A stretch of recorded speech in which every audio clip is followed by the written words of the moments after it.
আজ ভারতের সঙ্গীত আকাশটা একটু বেশি নিঃশব্দ, নিশ্চুপ। আজ একটা কণ্ঠ থেমে গেছে, যে কণ্ঠে কোটি কোটি মানুষের হাসি, কান্না, আবেগ, ভালোবাসা, অনুভূতি সব জড়িয়েছিল।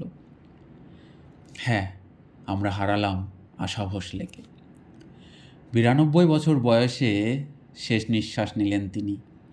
একটা জীবন যেটা শুধু গান গাওয়ার জন্যই নয়, মানুষের হৃদয়ের অনুভূতি ছড়িয়ে দেওয়ার জন্য বেঁচে ছিল।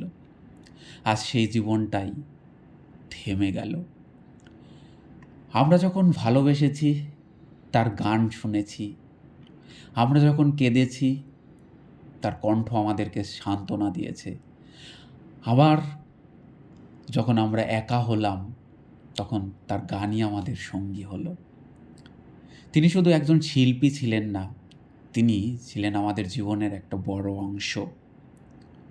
একটা ছোট্ট মেয়ে যে শুরু করেছিল স্বপ্ন নিয়ে, আর তারপর সেই স্বপ্নটাই হয়ে উঠল কোটি কোটি মানুষের বাস্তবতা।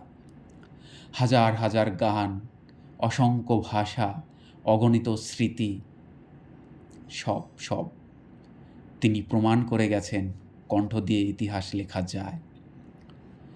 তার বিখ্যাত গান দম মারো দম, পিয়ার তো আব তো আজা, চুরা লিয়া হ্যায় তুমনে। বাংলাতে আমরা শুনেছি কথা দিলাম, মন বলছে কেউ আসবে, ফুল কেন লাল হয়, আকাশে চাঁদ মাটির বুকেতে। বিখ্যাত বিখ্যাত গান আমাদের উপহার দিয়ে গেছেন।